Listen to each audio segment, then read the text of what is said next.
of the Atlas Society. Today, it's a great honor to welcome three distinguished scholars for this conversation from an objectivist perspective on the very alarming recent events in our nation's capital. Before I even get into introducing our three panelists, I'd like to encourage all of you to take advantage of this opportunity. I'm going to ask each of the panelists to give a few remarks and reflections, and then if we have time, we'll take your questions. So please go ahead and type your questions into the Zoom chat, or if you're joining us live on YouTube, you can ask them there. I encourage you to try to keep them short so that I can scan them and serve them up for our panel.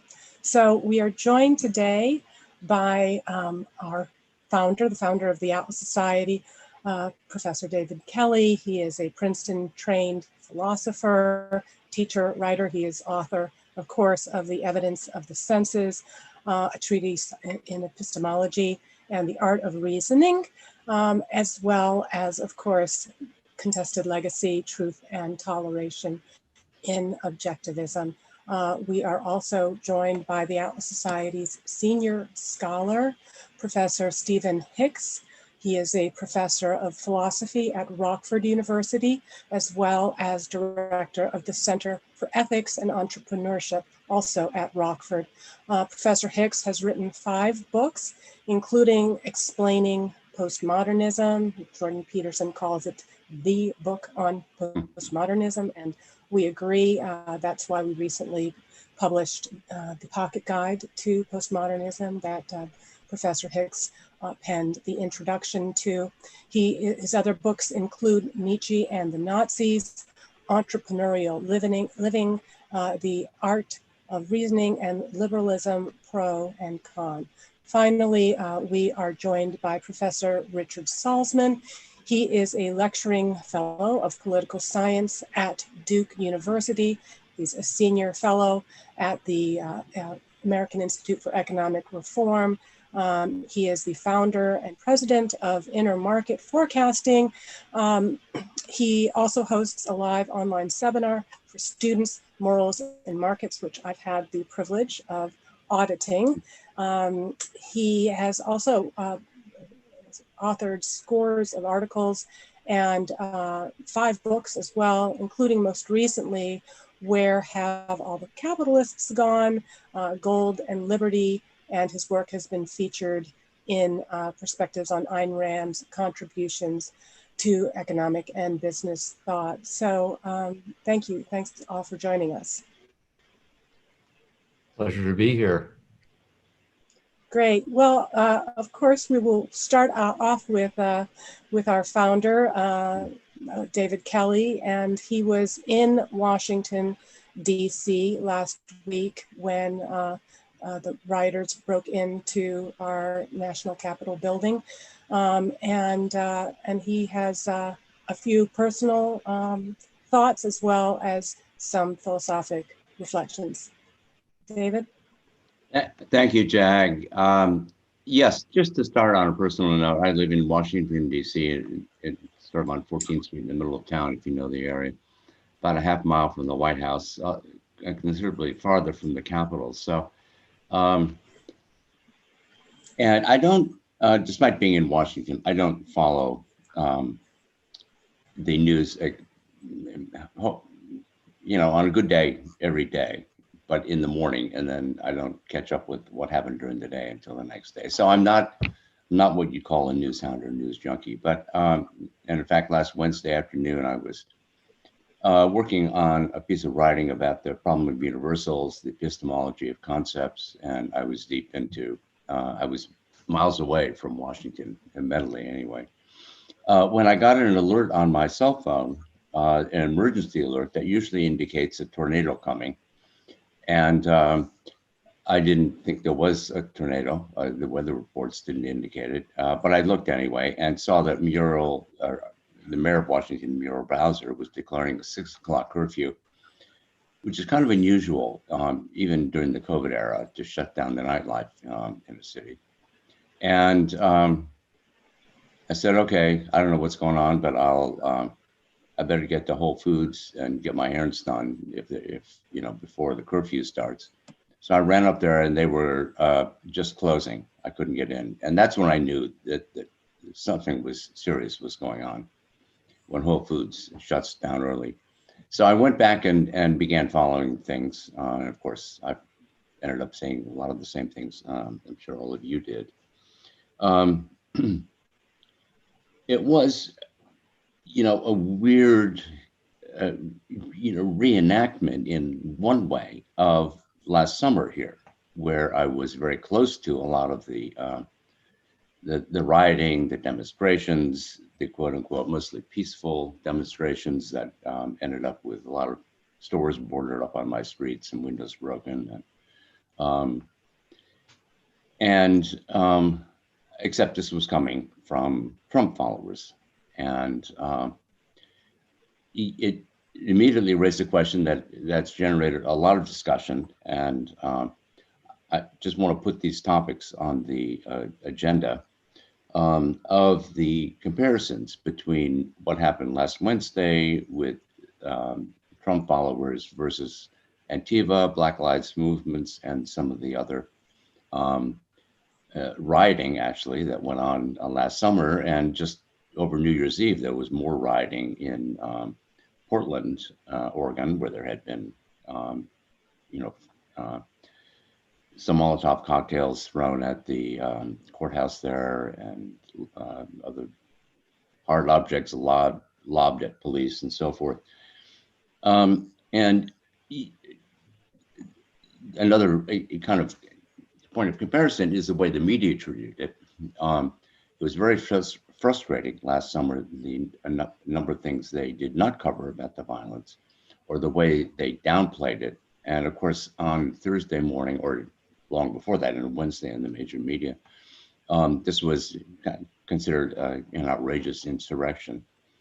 And so one of the things we might talk about is, whether this is just a left-right equivalence, moral equivalence, and but media bias at play. I don't want to make that claim because I think and this is the main point I guess I would make about this was not as serious as an attack on a federal courthouse in Portland is, or on a police station in Seattle or whatever. This was the United States Congress, and the occasion for it was not to protest police, some particular policy or legislation. What they were protesting was a purely ceremonial act required by our Constitution to ratify the Electoral College vote for the President of the United States. It didn't make Biden president, it just ratified it. It was purely ceremonial, but for that reason, the attack on it was itself ceremonial, as an attack on democracy, on the on the Constitution and Republic, the nature of our Republican democracy, which is characterized by the peaceful transfer of power. You could not get a more salient occasion than this ceremonial occasion in Congress to attack that principle. And so I think this was had a level of destructiveness about it that makes me really angry, but also kind of sad. I think there are some things that we can. I think it would be worthwhile discussing some of the factual issues. What exactly was Trump's involvement? It was very hard to get that out of the media. They just said he called for the attack on Congress. I've read a little bit, and only today, thanks to Jennifer, did I see any kind of transcript of what he actually said at the White House. Stephen and Richard probably know a lot more about this than I do. But so there are factual questions. I just wanted to lodge the political point about what I consider to be the assault on the Constitution that occurred, and then I know that we want to get into some of the things that objectivism can contribute to the analysis and understanding of this and the path forward. And I was thinking maybe, Jennifer, with your permission as moderator, if we could maybe hold off on that for a little bit and just stay with the situation that happened, and then step back to the broader perspective, if that makes sense.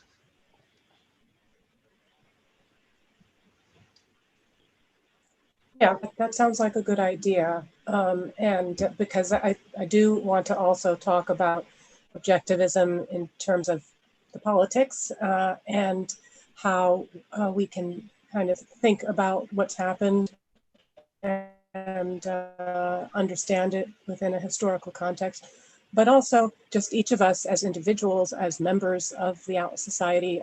There's just a tremendous amount of anger, like you said, David, fear, anxiety, and confusion. And I think that in our everyday lives, objectivism helps provide us the tools to regain a sense of agency and perspective. And so with that, Stephen, would love to get your thoughts, I think, which are particularly unique as well as someone who is international, who was born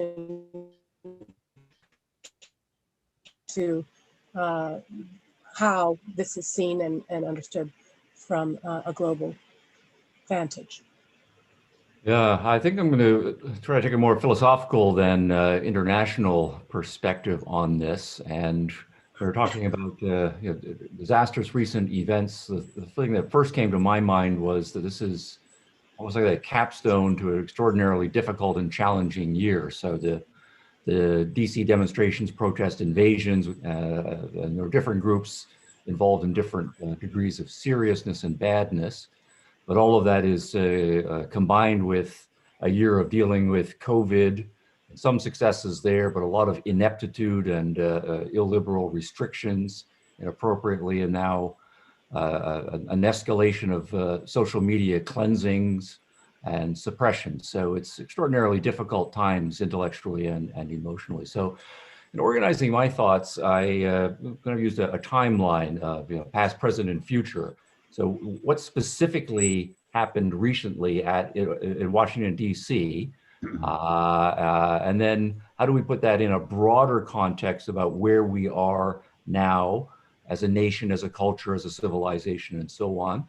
But then to illuminate things, we always need to go back and see what cultural trends are developing and how some things are coming together.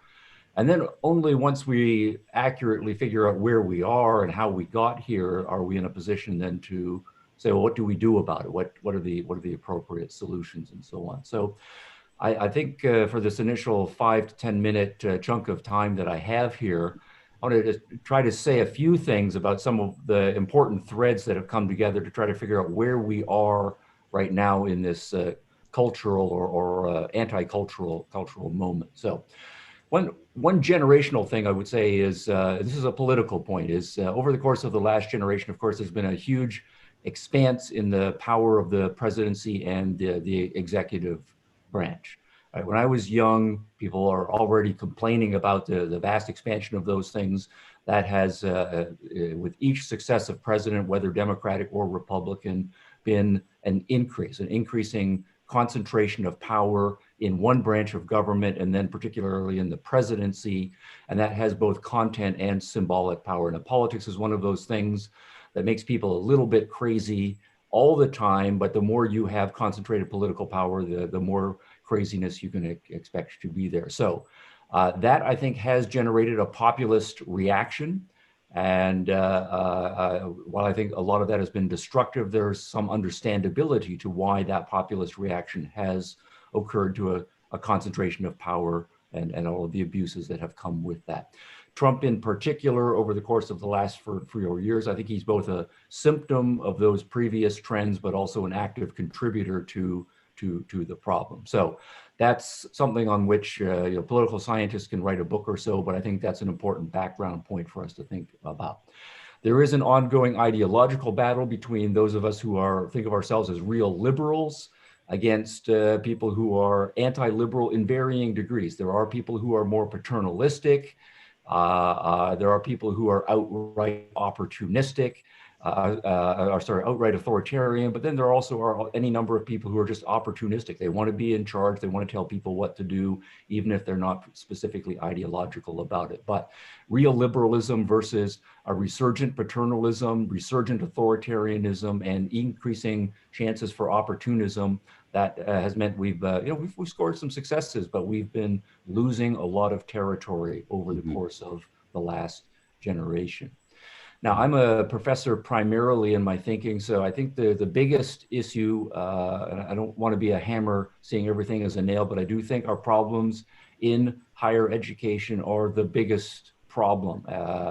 And over the course of the last 2 generations, things have gotten worse and worse. And the reason for that is that most people who are smart and ambitious, they go to college, they go to university, maybe just for credentialing, but then they go on into the professions, and people who are in professional and leadership roles exert disproportionate influence on the future course of a society. So what happens in higher education really is important. And we've spoken a lot about postmodernism. I've written a lot on that. I don't want to blame everything on postmodernism, but postmodernism does amount to a subversion of every single liberal civilizational norm possible. And we're now into 2nd or 3rd generation postmodernism in higher education, depending on how you count that. So one way of thinking about this is we have had a long run of liberal education being the ethos in Western civilization and increasingly global civilization, but liberal education has been subverted rather successfully over the course of the last 2 generations. And as liberal education becomes subverted, liberal education is a microcosm for how people live the rest of their lives. It spills out into the rest of culture. So all liberal institutions properly conceived then become subject to attack. So one way to think about this just is cancel culture extended, where everybody gets in on the cancel culture game, and left versus right and all of the other parts of the political spectrum get examples. So it starts a generation ago in the classroom, but then that spills out into campuses more broadly, and this can be documented. So it goes from theory to practice, and the students and professors are practicing their various activist roles on campus to see what they can get away with. And then it spills out into the cities, first in the private domains and targeting private organizations and businesses and so on. And so we see things, whatever the triggering events are, in St. Louis, and then in Portland, and then in Minneapolis as well.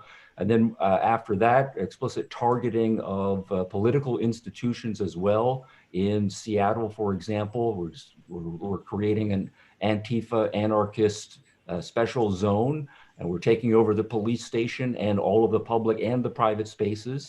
That is a major political move. And then on the heels of that, we move to Washington, D.C. and the events here. Now, all of this is just diagnostic. David makes the point about is there an equivalence here? And there are lots of matters of detail and lots of ways in which all of these events are different in each other. And there's always kind of two questions about any bad action. What is the principle that is being violated, and are you on this side of the principle or on that side of the principle? But once you're on the bad side of the principle, we still do want to measure the seriousness of the violation of the principle and its consequences. And so the details do start to matter. Is it damage to homes or to businesses? Is it damage to property or directly to people? Is it damage to private property or to public property? Is it an opportunistic happening, or is it a calculated, strategic, symbolic thing that's going on? All of those things matter. So that's not my primary thought right now. My point just is about the escalation that has occurred over the course of the last 2 generations, starting by, most importantly, I think, in higher education. And here, philosophy shades into, I think, psychology and moral psychology. And the revenge cycle that is well documented in many domains across history becomes very important. And even decent, well-meaning people, it's very hard for us not to get sucked into a revenge cycle. So, you and I are arguing, and we might be very rational, decent, and like each other people, but we know very quickly, snap of a finger, right? I get frustrated and I insult you, and then you respond with a threat to me, and then I grab your cell phone and throw it on the ground. But then you slap me across the face, and I shove you in the chest. You punch me in the stomach, and we are escalating. And all of that is, I don't want to say hardwired too hard here, but is a part of human psychology, and the psychology has to work with the philosophy here. Now, saying he started it and tracing the history, I think is always a legitimate point, but we are moral agents and psychological agents at each stage along the way, and it's always very difficult to get the response correct in an adversarial context. So that subversion of the norm and crossing a line as a matter of principle becomes absolutely important. So moral psychology operating at the civilizational level. By moral psychology, I mean all of our abstract philosophy or the principles that we believe, but we operationalize those in our own minds and in our own habits and in our own actions as individuals. And so real liberalism of the kind that objectivism advocates for requires people who have operationalized not just these abstract principles, but into their thinking, into their emotions, into their actions. So as a matter of integrity, they operate according to principle, and they respect other people and expect other people to operate according to certain civilizational norms. Now, then we get into a difficult issue. We always know, no matter what our commitments are, there are going to be some people who are going to violate those principles, and how we respond to those people becomes then a difficult issue. So self-defense, of course, is justified, but for people who are principled, the response has to be proportional. It has to be a matter of simply diffusing the immediate circumstances and then turning it over to the law for appropriate adjudication. But we also know that there's a huge number of people who are decent and principled for the most part, but the way they operationalize their principledness is in a kind of conditional acceptance. They'll say, I will be a civilized person and think of myself as a civilized person, and I will commit to being a civilized person as long as you also are committing to being a civilized person. But if the other people, a significant number of them, if I don't think that they are behaving as civilized people, then my principles also go out the window, and I'm operating on an all's fair in love and war kind of way. Stephen, I promised to jump in. So okay, good. So I will wrapping it up. So the point here is, we talk about the thin veneer of civilization for many people, and I think that that's true. But there also is the case that civilization can be a thick plank if we extend the unit for lots of other people. They really are firm in the case of adversity. But the ratio of thin veneer of civilization people to thick plank civilization people is absolutely important. So tending to the civilizational norms and being vigorous in prosecuting those who step over whatever the particular circumstances is absolutely important. Now, I've got some thoughts about possible solutions, but I think I'll stop there and be opportunistic in getting those out a little bit later. Great. Well, we are going to have plenty to talk about. We also have a lot of great questions, but I'm very much looking forward to hearing the perspective of Professor Salsman, who I know is also teaching and involved day to day with students and education. Well, thank you for inviting me. I think the most significant thing of the last week, really, or month, is violence from the right. If you think back to the Tea Party protests, which were enormous in 2010, they were noted for being so peaceful. And many of them were in Washington. And it was an older crowd, you could say, a less ethnically mixed crowd. I don't really care about that, but they were holding placards, extolling the Constitution and Atlas Shrugged and There was a phrase at the time about people going galt because they thought the Obama administration was moving the country towards socialism, which it was. The resort to violence by the right, I think, has shocked the country, and maybe many on the right. And even though they're a small minority, and I would think even last summer, that was a small minority. So even last summer, when the left said, these are largely peaceful protests, don't hold against us this fraction that comes out at night and does dastardly things, both sides could say that. But the point is, we now have bipartisan violence. That's actually paradoxical, isn't it? Bipartisanship usually means getting along, right? Reaching across the aisle. So I'm thinking of it as bipartisan violence. And when you get both sides agreeing, and again, I use the root sides loosely, but when you get now all sides willing to do violence, to me, and this gets back to our philosophers tonight, it's totally derivative of throwing out reason. So I totally concur with Dr. Hicks about postmodernism. I've thought over the years that there's about a 25-year lag between what I see in the universities and what I see in the halls of Congress and the streets and even corporate suites. And it was true that from 1940 to roughly 1980, that's 4 decades, we had increasing attention to people like Rand, Mises, Hayek, Friedman, Buchanan, and it came to be called neoliberalism, the new liberty, the new case for liberty, politically manifested in people like Thatcher and Reagan. And we've talked about this before when we talked about authoritarianism. If you know, I know my colleagues know this, but in academia, they absolutely despise neoliberalism. If you just look up neoliberalism and ask what the professors think of it, they absolutely detest it. They could not stand the idea that there would be a kind of a renaissance, however weak in content relative to the 1800s. And within the intellectual circles, there was definitely a revival of the case for capitalism and free markets. And postmodernism was against that. The socialists were against that, but it looked like it was winning, especially when you saw political manifestations of it and the end of the Cold War. So I'm going a little bit even further back, but that's only 30 years ago. And so, but if you have postmodernism, Stephen, would you date it to the 80s and 90s? You know better than I, but I recall at Duke and elsewhere that it was very virulent in the late 80s and the early 90s. And I don't see as many postmodernist philosophers on campus these days, but their views are definitely having a trailing effect. And the views are, as you know, reason is impotent, objectivity is out the window. That has certainly infiltrated journalism.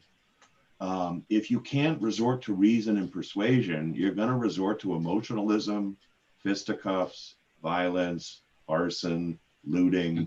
I mean, that's just that's pretty basic, right? And our philosophy, more than any other, is trying to extol reason and objectivity. And I can't look at violence any other way than people have surrendered a resort to peaceful means of disagreement. Here's another thing I thought I have, somewhat related, populism. The idea that, and this I think also flows from reason is impotent. If reason is impotent, then so are experts who are supposed to reason so carefully and are supposed to research and govern so carefully, right? So the experts and the quote unquote establishment aren't trusted anymore. And in some cases for good reason, right? But the substitute in today's world for that is the popular will, the kind of Rousseauian view that whatever the people want, they should get, even if the people are highly emotional, even if the people are led by demagogues, even if the people are just making stuff up, like the country is systematically racist, or all cops are corrupt, or the election was just stolen. So there's all the conspiracy theories from either side. The idea that there would be this great resort to conspiracy theories is yet another example, I think, of a vacuum being filled where there should be reason, fact, and logic. But noticeably, historically, the populist left has been anti-company or anti-corporate. and the populist right has been anti-government. And they're joining together now, though, if you think about it, because in opposing the police, the populist left is in some ways anti-government, right? Because the police are a central function of government. But even on the right, you can see the attacks on big business, the populist attack on corporations, on big tech and things like that. So they also have a kind of anti-corporate aspect of, so I'm thinking of the populist left and right merging in some way and having not only similar tactics in terms of violence, but similar grievances, which is troubling. Again, back to the idea of a bipartisan. I'm pushing away actually against this idea that there's polarization. We hear this all the time in poli-sci and the universities, polarization, the idea that the country is becoming more polarized. I don't actually think so. I think what's happening is more and more people are agreeing that the establishment is illegitimate.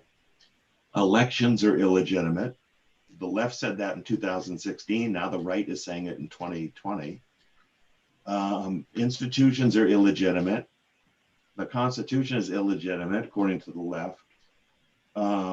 Some on the right, they're floundering all over the place, right? Because on the one hand, they don't want judicial activism. They don't want judicial review. Why? Because the populace is supposed to have all the power and all the knowledge and all the sovereignty, right? And then this time they were agitating for jurists and Supreme Court justices to intervene and overturn the results of the election. So they can't figure out whether to be activist or pacifist in terms of judicial philosophies. That's a problem as well. Now, another take on this you might want to explore or think about, I brought this up last time, but in this context, I think it might be interesting. There's no one really for capitalism, but there are people on the right for nationalism, and there are people on the left for socialism. So one way of looking at this is just a battle between nationalists and socialists. The problem with that is the more they merge, you get national socialism, which the contraction of which is Nazism. So that is very troubling to me. If a patriot, a true patriot, which you do more see on the right, among Tea Party, among Trump supporters, confuses their view with nationalism, namely thinking America's deteriorating because of outsiders, or America's deteriorating because we're importing Chinese, apparel, or America is deteriorating because Mexicans want to come to this country. I mean, none of that is true, but you can see how easily someone could go from patriot to nationalist and then incur the wrath of the socialists. Now, on the other side, of course, the socialists incur the wrath of the patriots. I mean, they certainly incur my wrath. I mean, I love America and I love the Constitution, and I can't stand to see the socialists trying to undermine it. But there's that mutual animosity again, that it's like both sides have a point. Nationalism is terrible and socialism is terrible, but the two groups can't seem to break out, especially the latter, the nationalists, can't seem to realize that really what they should become is pro-capitalist. Last thing I'll just say quickly, Jennifer, rule of law. I think just as a concrete measure, I remember saying last summer, Trump really needs to institute the rule of law and invoke the Insurrection Act, as was done during the LA riots in '92. And he didn't do it. And I think that set the stage for what happened in last week. People looked at this and said, okay, apparently there's going to be no rule of law. There's not going to be anyone going to jail for any of this stuff. The police are going to be defunded. Why don't we join in and do the same thing? Apparently that's the way you voice your political views these days. So I think that was a big mistake. And he probably thought that if he sent in the National Guard, that there'd be even more violence, but he was in a way appeasing them. So what Trump allowed last summer, I think, came back to bite him. Yeah, I would add to that. I think one of the factors that has happened over the past several years is actually for way longer is the demonization of anyone on the sort of libertarian or conservative side of the spectrum, and a couple of dynamics. One I saw as someone who attended Tea Party protests, and how at the time they were derided, suppressed, caricatured, called racists, called violent. And it was like, you are not acceptable. You smush it down, you tamp it down, and it comes back in a different kind of form. And in this case, it was this more populist form, I think. And I'd love to hear both David and Stephen's response to this, because what we're seeing right now, I think, is a really a chilling of speech and a draining of trust in our institutions. And so it's like we're trying to treat dissent like we have treated a virus, that we can control it, that we can make it go away.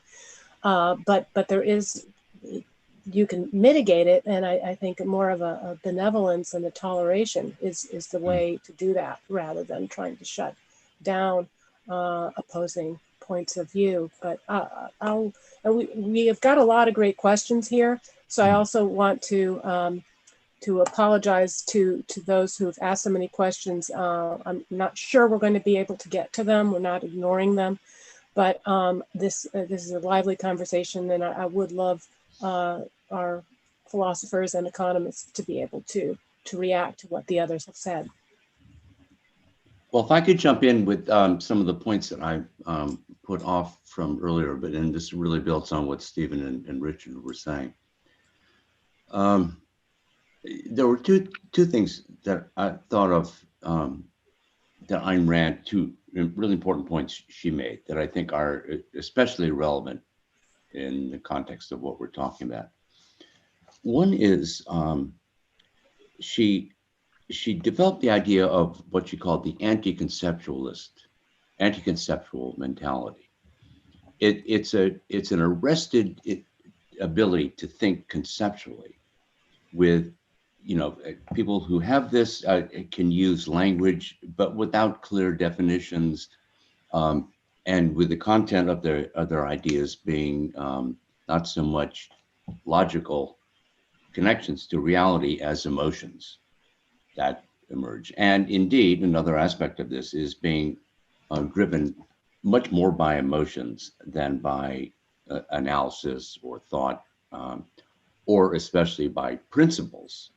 And that is really the I think for our situation, the salient thing, the lack of ability to understand and act on principles as opposed to slogans, attitudes, concrete goals. And it often involves a kind of indifference to truth. If it sounds good, it's, you know, I'm behind it. And, you know, we have a president whose own commitment to truth is certainly has been questionable. And, you know, I think he's tapped into, he didn't create the anti-conceptual mentality on the large parts of American, the more conservative or populist elements, or nationalist elements rather. But he tapped into it, and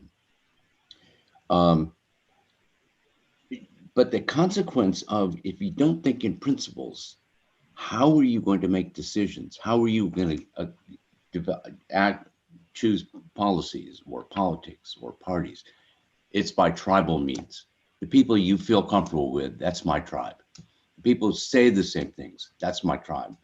The confirmation bias that is built so deeply into social media, you know, now feeds back to everyone, you know what they believe, puts them in touch with people who believe the same thing. And that happens, that's not left or right. That is a philosophical / psychological tendency. I think postmodernism, as Stephen was saying, I think postmodernism has contributed to that a lot. They didn't invent that, but in attacking reason and reality and the narratives of, you know, all the things that give our mental lives coherence. have been objects of postmodern attack. And you don't have to be a card-carrying postmodernist, most of whom are leftists, to be influenced by that if you've been through our educational system. I think Stephen's absolutely right about that. So we have tribalism as a kind of a psychological phenomenon, but there are different tribes. In a civilized society or any kind of society, you have to have some way of making decisions across differences of opinion. If those differences are cast in principle terms that can be discussed and subject to reason, Ayn Rand, in her really amazing article, The Anatomy of Compromise, laid out some of the issues about what happens when people try to compromise. And one of the most important, I think, is this, and I'm going to read this. When opposite basic principles are clearly and openly defined, it works to the advantage of the rational side. When they are not clearly defined but are hidden or evaded, it works to the advantage of the irrational side. And when you combine those political conflicts and to some extent moral conflicts, cultural conflicts, with tribalism, with an anti-conceptual mentality, it's the second side of Rand's equation that you get. When they're not clearly defined, the rational side loses. And we've been losing, whether you look to the left or right. And so another perspective on polarization, I agree with the point that Richard was making, about a kind of emerging here in one sense, but in another sense, the people who stormed the Capitol really hated the Democrats. They really hated, at least the most activist ones. They hated Nancy Pelosi. They hated everyone who had voted against Trump, or in their view, stole the election by fraud. So there's at least emotional hostility, even if there's to some extent a merger of techniques and underlying psychology. So I think Ayn Rand was on top of what was happening here 50 years ago. And it's worth remembering that 50 years ago, we had, in the late 60s, early 70s, we had much worse violence after the assassination of Martin Luther King, riots in all major cities. My college, Brown, shut down after the Kent State killings in 1970. Students occupied one of the main buildings. At Cornell, a group of radicals armed with rifles and guns stormed the administration building and took over. I mean, what we're seeing today is bad, but I would just remind people, as an historical aside to my reference to Ayn Rand, is that things have been really, really bad before. But I'll leave the point there. I just want to say the anti-conceptual mentality and the principle of polarization, that it can work to our advantage. It's not a bad thing if you have open discussion and debate. I think our points we should make sure we apply and use to take account of what's going on. Thank you, David. I can get to some questions unless Stephen or Richard, you want to? I do want a couple of minutes, yeah, if you don't mind.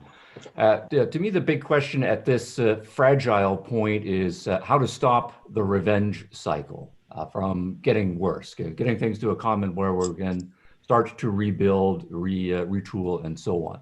And my understanding of the history of this in all movements is when you have revenge cycles going on, it always takes leadership, someone to stand up who's the bigger person and set an example. Now, Donald Trump is not that person, even though, as Richard was saying, he could have been that person, or at least he had the opportunities right at various points. So what we need is not to pile on to the frenzy, but rather to ourselves be role models in our social spheres, but then also to urge. Now, I'm not at all a fan of Joe Biden. I think the man is pretty much a non-entity, but at the same time, I do think the next 4 years then are going to be a break, because one of the problems we've had is, given the nature of Donald Trump, much of what has happened for the last 4 years has not been focused on issues, but has been focused on his outsized personality. And if we go in the next president to having someone who basically, this is unfair, but doesn't have a personality, but rather has an agenda, what will be then is that the reaction will be to actually focus on the issues and the arguments and so forth. So the issue of polarization, politicization is one thing, and tribalism is a closely related thing, but I want to distinguish polarization as a virtue, or at least as an opportunity in this context. Because one of the other problems we've had over the course of the last couple of generations is these big tent philosophies that are kind of blobs of internally inconsistent ideas, and they're just marketed as accept this blob or accept that blob. What polarization does, at least intellectually, is tease out the elements in the blobs and push them right to their extreme. There is a principle here, and people then are aware of what the extremes are on the principle. And that, I think, is cognitively clarifying. And since political issues are a whole lot more complicated than just blobs of packages of ideas, the fact that we have an opportunity to start speaking about principles rather than these package deals, I think is a choice for education. So I would then say we are more aware of the issues, including, for example, the issues of rule of law and thin veneers of civility and so forth. Now that this is a moment for political education, and people who have good principles of political education and a platform like we do, this should be an opportunity. Thank you. Richard, did you have something to add, or should I take a question or two? I just wanted to quickly say, on the positive, what I would highly recommend, and by the way, the only reason the difference with the right and why they called them the alt-right starting about 8 years ago, it's a more combative, pugnacious, aggressive right. That's it. It's not always good. It's not always pretty, but it's not the worst thing in the world. I think what they realized was, listen, we can't be quote unquote country club Republicans anymore. We need to have a Tea Party that, leaves the actual parlor and goes out into the street. It's not really intellectual. It's still anti-intellectual, and they're somewhat aping the methods of the left. But that's how I interpret what's going on the right. They're just becoming more pugnacious. On the positive side, I notice the same thing on unprincipled, tribalist, pragmatist. By the way, I think that's why you see each side accusing the other repeatedly, notice of hypocrisy. Hypocrisy, right? Either side says it, but what we know in our philosophy, the opposite of hypocrisy is integrity. So the reason there's widespread hypocrisy on both sides is it's total pragmatism. Nobody has any fixed principles that they stick by. But I think if I'm trying to highlight free speech, rule of law, peaceful protest. If we hammered home the idea that whatever side you're on, whatever the issue is, there should be free speech, the rule of law, and peaceful protest. And then the best thing you could do is, if the right criticized the right now, that would be very powerful. If they stood up and said, that is outrageous what you guys did at the Capitol. See, no one on the left did that last summer. So they have zero credibility. It would be an enormous value for the Republicans, conservatives, whatever, to stand up really now. Some of them are, but they're wobbling and using the hypocrisy argument, namely, we get to do violence because you did it last summer. That is just not principled, right? But if they were principled about it, they could really make a mark for themselves, even though this administration is ending in a kind of disgrace. Thank you, Richard. And I want to remind all of the panelists, the attendees, we have these webinars, not with necessarily these guests, though sometimes they do come on our webinar, but we do have them every Wednesday, including tomorrow. I'm going to be having a live conversation with John Tierney. It is impossible particularly with a subject this big, this fraught, to get to absolutely everything in one conversation. I think we were able to cover a lot, but if you want to be a part of the continuing conversation, then I would highly recommend that you first and foremost sign up for us on our newsletter, because social media is getting a increasingly little tenuous place to be. But if you are following us on social media, you will also see notifications of our webinars. So that is by way of apologies for not being able to get to so many of the questions here. But one that we did get, which is something that we haven't touched upon, is from Stephanie Roman. And Stephanie was one of the first to ask questions and ask a nice brief question. She said she'd like to know the thoughts on how recent events will affect our nation's economy and the stock market. Maybe that might be up your alley, Richard. Well, I would just say briefly, some people are surprised that the economy is doing as well and the stock market is doing as well as it is. And normally they do well if there's predictability, if there's rule of law, if there's peaceful transitions of power. And so it is somewhat of a head scratcher. All I could say is underlying stock values are things like profits and interest rates and things like that. And when you look at that, they are strong. So I don't think it can last a long time. In other words, if there isn't some kind of return to normalcy in 2021, I think eventually the stock market would get hit badly and you could tip back into recession again.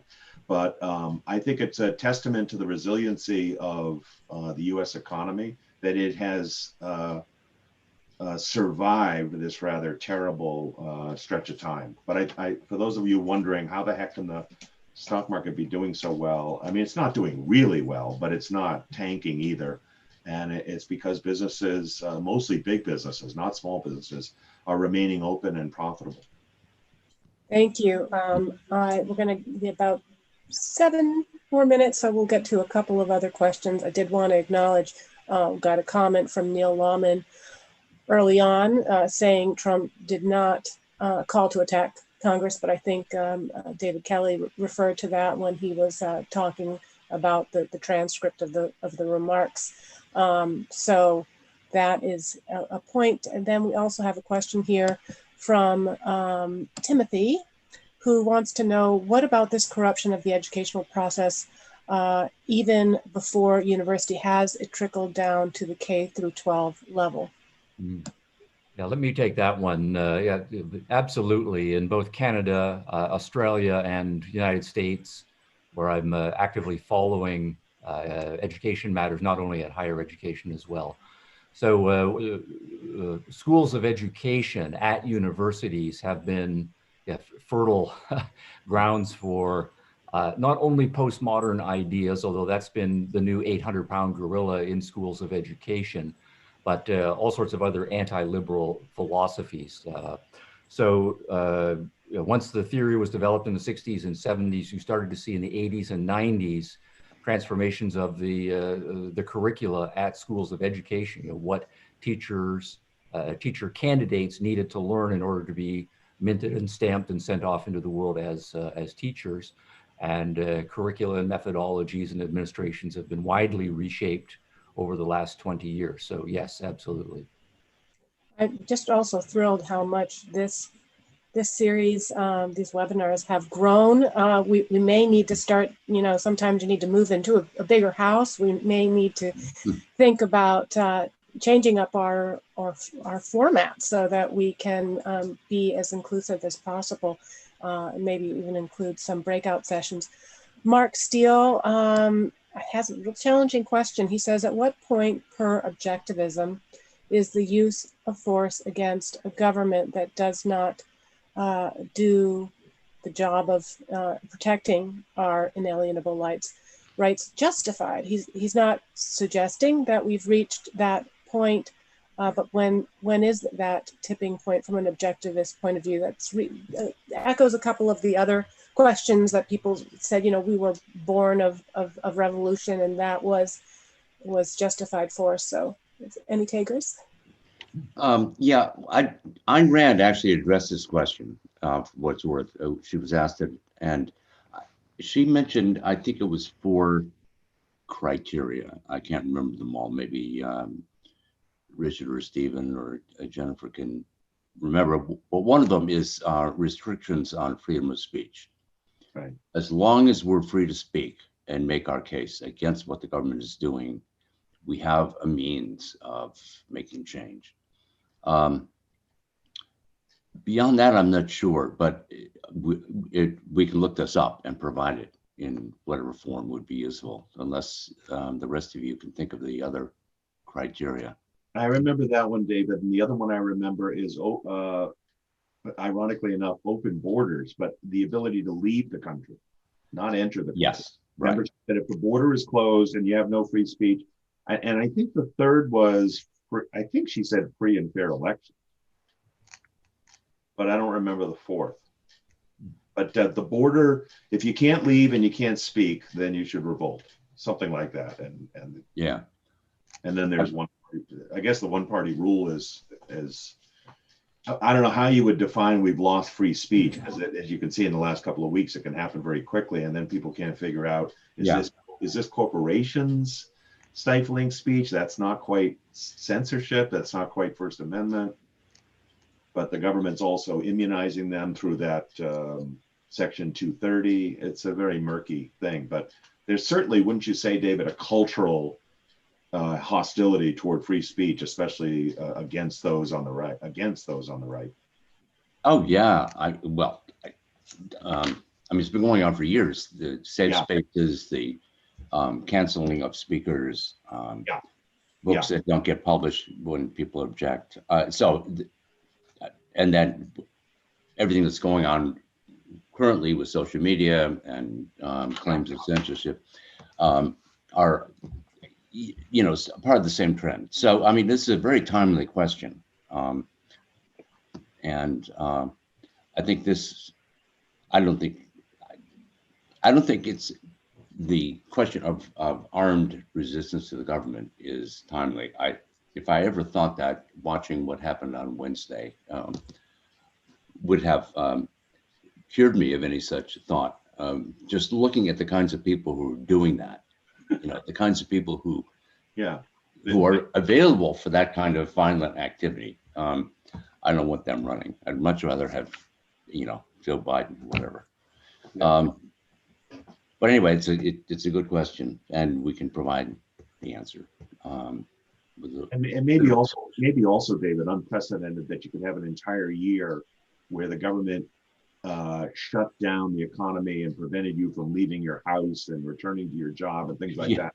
A level of authoritarianism where I begin at least to sympathize why someone would revolt against that. Now, is that the same thing as suppressing speech? Well, I mean, they wouldn't let them congregate unless you were a left-wing arsonist. They wouldn't let them, you know, they don't let them gather for worship in churches and things like that. And now they're shutting down social media, Parler, and things like that. So I can see why people might think we're getting an authoritarian regime and we need to fight back, and we can't even speak now. And then we vote, and then our vote is not counted. So I'm not justifying it, but I can understand why there'd be anger. Well, on that note, wow, we are just wrapping up. I want to thank David, Stephen, Richard, thank the Atlas Society team that worked behind the scenes to make this happen. I want to thank all of you who joined. Thank you so much for your questions. That was a very tough choice for me to not be able to get to all of them, but I was not going to sacrifice a moment of being able to get the perspective of these scholars. I guess I would also just end with the thought we didn't get to it. Perhaps we could have another conversation about applied objectivism in our own lives. And I think what Richard had just said about the levels of stress and frustration, and how he, without condoning it, you know, he can see, he can understand why so many people on various sides of the spectrum have just said, I'm not complying, and I know there are going to be bad consequences to this, but I'm just going to do it anyway. We don't want to get there. So I would love to, at the very least, encourage those of you to join our community, to come to these discussion groups, to support the Atlas Society, to come to our social hours as well, and to go back and read some Ayn Rand right now, and to fortify your spirit, have some perspective, some gratitude, and some optimism about how we each of us can take advantage of the opportunities ahead to improve ourselves, improve our families, improve our communities, and improve the country. So thank you all so much for joining us. Thank you. I loved hearing rational, benevolent voices for an hour. It was great. A real pleasure. Loved it. Thank you so Thank much. you. Thank you all. Okay, bye. Thanks, Bye. everyone.